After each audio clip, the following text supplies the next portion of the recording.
উদয়পুর ব্রহ্মাবাড়ি এলাকায় দুই মহিলা সহ এক পুরুষ সন্দেহজনক অবস্থায় আটক হয়েছে এলাকাবাসীর হাতে।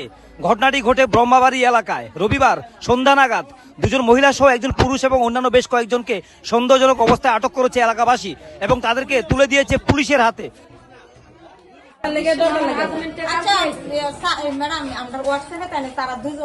আমার হোয়াটসঅ্যাপ লাগতো না, আমার কথা হচ্ছে সামনাসামনি কাগজপত্র লইয়া যাবো, থানা পাঁচ কানি লইয়া বড় এক সমস্ত টাকা দেওয়ার মতো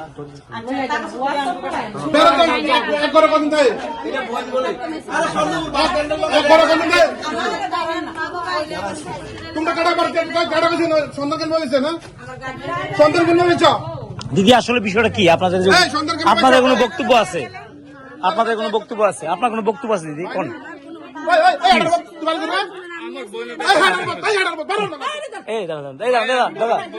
দাঁড়ান, আমরা কথা বলেছি তো। এই যে হ্যালো দিদি, আপনি বলেন দিদি, আপনার বক্তব্যটা কি করেন না দিদি? একটা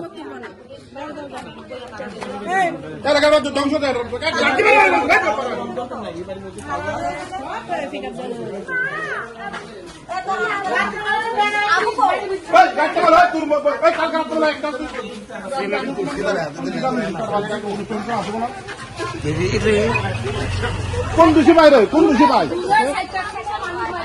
কোন দোষী বাইরে তুই তারপর খালি রাত্রি একটা ভাত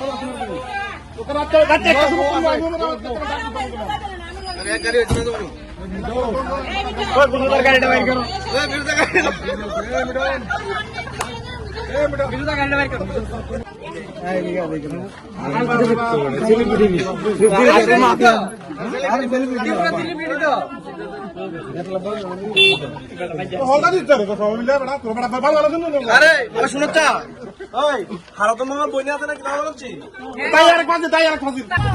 ভাই কি হয়েছে ঘটনা? এখানে একটা ঝামেলা বিগত অনেকদিন ধরে তারাবাড়ির মধ্যে পুরুষ আসা যাওয়া করতেছে। ইভেন আজকে সন্ধ্যা বিকালবেলায় আগরতলা একটা মহিলা রিয়া দেব ফেসবুকে খুব পপুলার লাগে, ওই দেখিয়ে এসেরা ওইদিকে ঘরের মধ্যে 4 জন মহিলা 1 জন পুরুষ আছে। তারা দীর্ঘদিন নিজের অবৈধ কাম চালাইতেছে মনে হয়েছে, আমরা শিওর না, কিন্তু মহিলাটা দেখতে মনে হয়েছে। তারপর আমরা পাড়া প্রতিবেশী সবাই মিলে ধরেছিলাম, পুলিশের হাতে হেনস্থ করে দিয়েছে। এখন পুলিশ আড়ালে নিয়ে এখন তার এখানে ভাড়াটিয়া নাকি? মহিলাটা ভাড়াটিয়া হেরা নাকি ফুলকুমারী চৌমনিতে নতুন ঘর করব।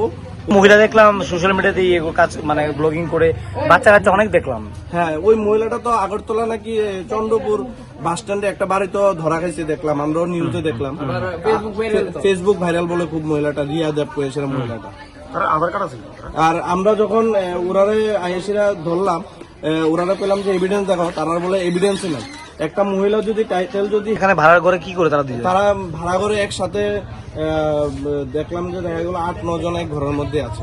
তারা তো কিছু বলতে পারছে না, পরিষ্কার দেখলাম। না, তারা কিছুই বলতে পারছে না। এটা কি কোনো মানে এক্সটার্নাল অ্যাফেয়ার্স এর কোনো ঘটনা? পরকীয়া হয়তো তো এখন তো পরকীয়া বৈধ। হ্যাঁ, পরকীয়া বৈধ ঠিক আছে, কিন্তু পাড়াটা তো নষ্ট হচ্ছে না। এখানে তো অনেক ছোট ছোট বাচ্চা আছে।